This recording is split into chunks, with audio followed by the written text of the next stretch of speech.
Sallu ala Muhammad.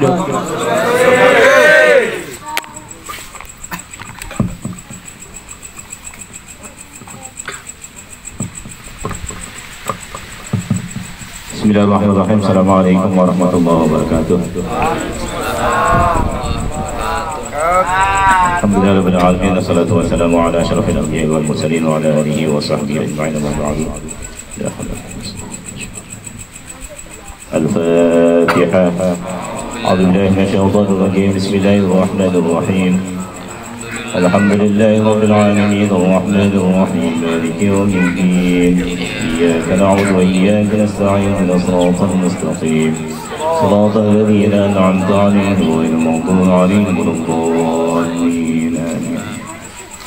Hadratul mukarramin, para alim ulama, para asatidzah yang saya hormati, Bapak Ustadz Ahmad Sutisna, yang saya hormati Ustadz Bagus Nur Komari, yang saya hormati Ustadz Subhan, yang saya hormati Ustadz Khairani, dan para ustadz-ustadz yang lainnya, tokoh masyarakat dan yang lainnya, yang mudah-mudahan dimuliakan, dirahmati dan diberkahi oleh Allah Subhanahu wa Ta'ala. Pak, saya mau maju kemana ini? Saya serba salah ya. Depan ini kalau dilihat dari atas pakai drone, ini kayak peta Indonesia, pulauan. Ini di Pulau Jawa, di Pulau Sumatera, ini Pulau mana? Ya, tapi nggak apa-apa. Yang penting kita akur, yang penting bersatu Indonesia gitu ya. Amin ya rabbal alamin. Bapak yang dimuliakan oleh Allah Subhanahu wa Ta'ala, kalau dingin ini tema yang paling bagus itu tema apa kira-kira? Bukan tema itu mah, kopi mah. Temanya biar enak tidur. Temanya siksa kubur. Siksa kubur ya. Tapi yang dimuliakan oleh Allah Subhanahu wa Ta'ala, almarhum ini sekarang ada di mana? Di alam kubur. Di alam kubur. Terkait dengan ini ada kisah. Bapak Ibu saya tanya dulu. Bapak-bapak percaya nggak dengan siksa kubur, dengan nikmat kubur? Percaya, betul. Ada yang meragukan nggak? Orang Islam itu wajib percaya kepada siksa maupun nikmat kubur. Bahkan semua ulama sepakat, tidak ada khilaf di dalam. Berarti bukan masalah khilafiyah, tapi masalah ijma'iyah. Masalah alam kubur, ada siksa kubur dan ada nikmat kubur adalah masalah ijma'iyah, bukan masalah khilafiyah. Kenapa?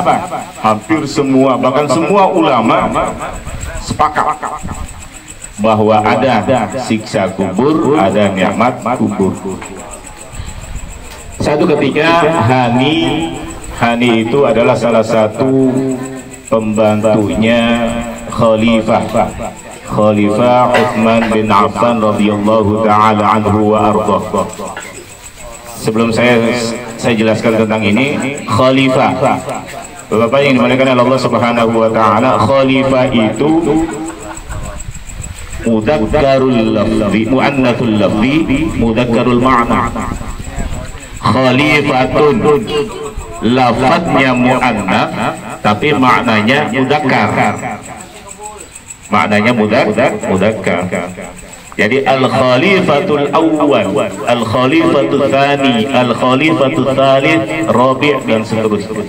Karena al-khalifah atau khalifah itu adalah mudzakkar secara lafaz, muannats secara lafaz tapi maknanya muannats. Ya. Khalifah Utsman bin Affan radhiyallahu taala anhu wa ardhah, Hani menceritakan karena Utsman ibnu Affan radhiyallahu taala anhu waqafa ala qabri. Kata Hani, Satu ketika Utsman bin Affan radhiyallahu taala anhu wa arda, beliau melewati kuburan, waqafa ala qabrin wa baka, dan beliau menangis. Utsman melewati kuburan, kemudian beliau menangis. Lalu waqila lahu, sahabat yang melihat itu bertanya, "Dzakarta al-jannata wan nara wa lam tabki."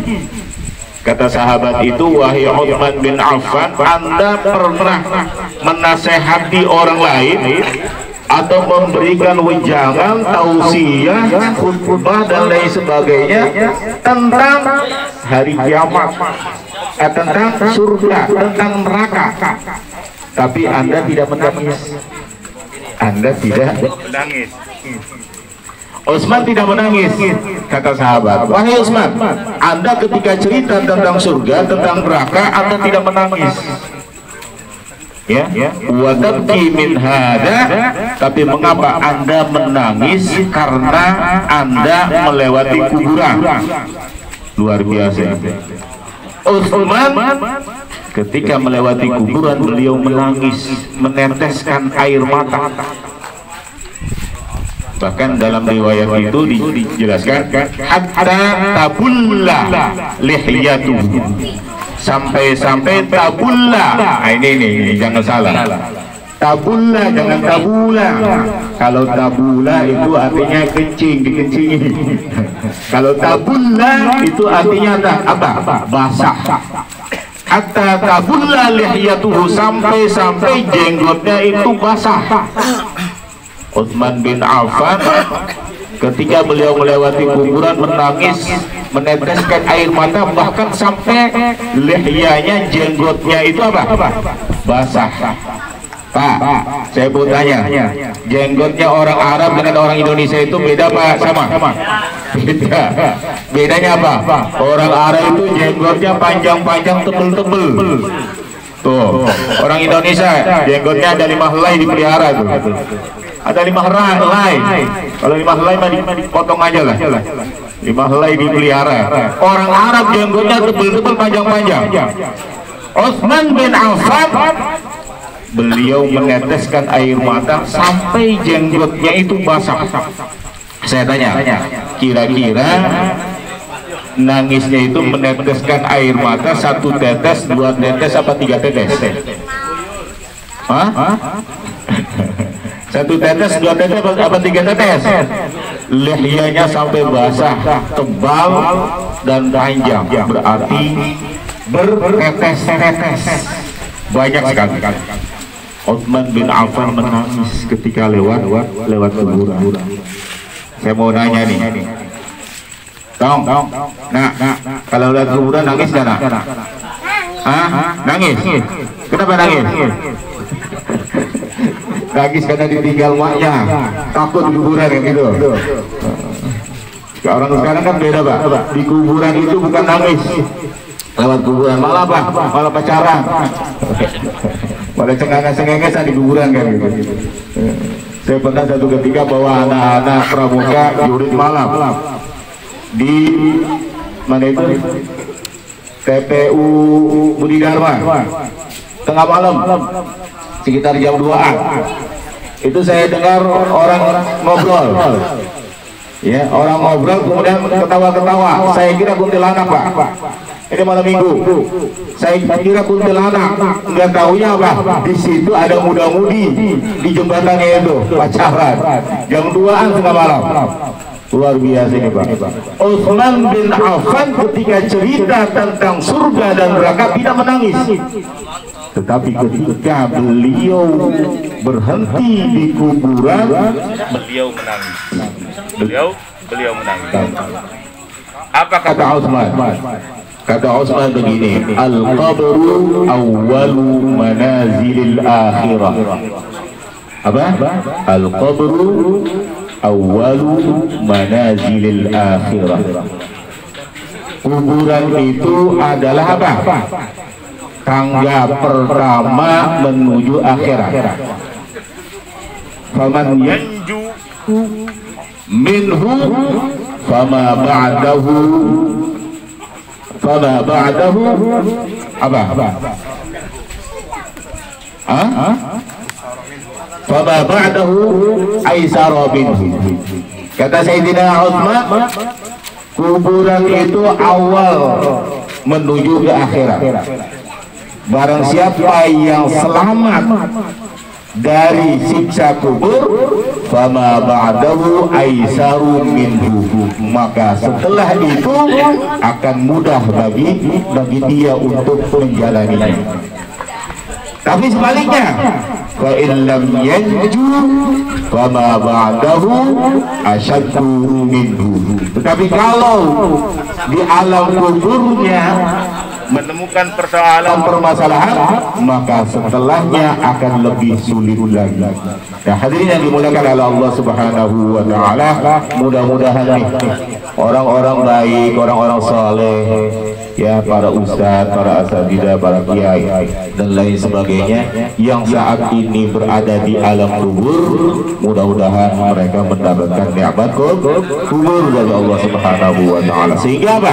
Kalau azab kuburnya bisa dilalui, bahkan sebaliknya dia mendapatkan nikmat kubur, maka setelahnya insya Allah akan dimudahkan oleh Allah Subhanahu wa taala.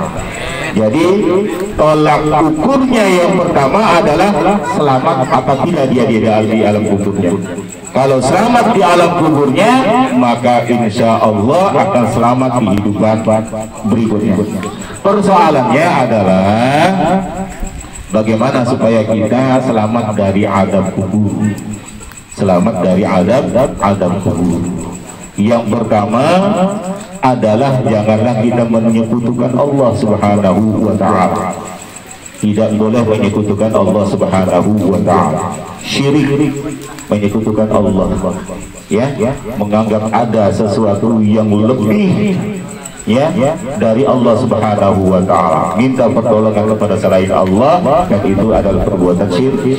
Ini ada satu cerita, satu ketika Rasul sallallahu alaihi wasallam dengan para sahabat melewati kuburan, lalu kemudian baglah yang beliau kendarai itu tersungkur, bahkan hampir Rasulullah pun jatuh. Lalu kemudian Rasulullah bertanya, siapa yang tahu ini kuburan siapa? Kuburan siapa? Kata salah seorang sahabat, wahai Rasul, ini kuburan orang yang meninggal dulu, kemudian mereka dalam keadaan musyrik kepada Allah Subhanahu wa taala. Itu artinya apa? Syirik itu menyebabkan seseorang mendapatkan siksa kubur. Maka kita jangan sekali-kali menyekutukan Allah Subhanahu wa taala. Yang kedua, hati-hati dengan istinja kita. Hati-hati dengan istinja. Istinja itu apa? Bersuci dari kotoran, terutama kencing. Orang yang setelah kencing dan kemudian tidak membersihkan, baik itu kemaluannya maupun bekas air kencingnya, itu salah satu penyebab mendapatkan azab kubur. Maka kalau kita habis buang air kencing, apalagi air besar, jangan sampai menyisakan bau. Ya. Jadi takarannya apa? Ukurannya apa? Kalau kita habis kencing kemudian kita keluar, ada orang masuk ke dalam tidak tercium baunya, itu berarti apa? Kita kencing dan kita menyiram atau membersihkan, ya, istinja dengan bersih. Mudah-mudahan kita dijauhkan dari oleh Allah Subhanahu wa taala dari siksa kubur, dan oleh karena itu mari kita jauhi dua hal ini. Yang pertama, jangan menyekutukan Allah. Yang kedua, hati-hati dengan istinja kita. Jangan sampai kita tidak bersih dari istinja kita, baik itu kotoran kita, kemaluan kita. Nah, ini bapak-bapak biasanya kencingnya sembarangan. Habis kencing kemudian disentil-sentil, habis itu Pak. Ya, kalau bapak-bapak sih gampang. Ya, kalau laki-laki gampang. Ini yang satu ibu-ibu kan, perempuan. Cek. Ya. Jadi mudah-mudahan kita bisa Allah selamatkan kita dari azab kubur, dan mudah-mudahan almarhum Bapak Ustaz Iwan, dan kita ketahui bahwa beliau meninggal di hari Kamis malam Jumat ya. Mudah-mudahan beliau selamat dari azab kubur, diberikan nikmat kubur oleh Allah Subhanahu wa taala, sehingga perjalanan berikutnya dimudahkan untuk masuk ke dalam surganya Allah Subhanahu wa taala. Begitu pun dengan kita. Amin ya rabbal alamin. Mungkin ini saja yang dapat saya sampaikan. Mudah-mudahan bermanfaat bagi kita semua. Hadanallahu wa iyyakum ajma'in. Wallahul muwaffiq ila aqwamit thariq. Assalamualaikum warahmatullahi taala wabarakatuh.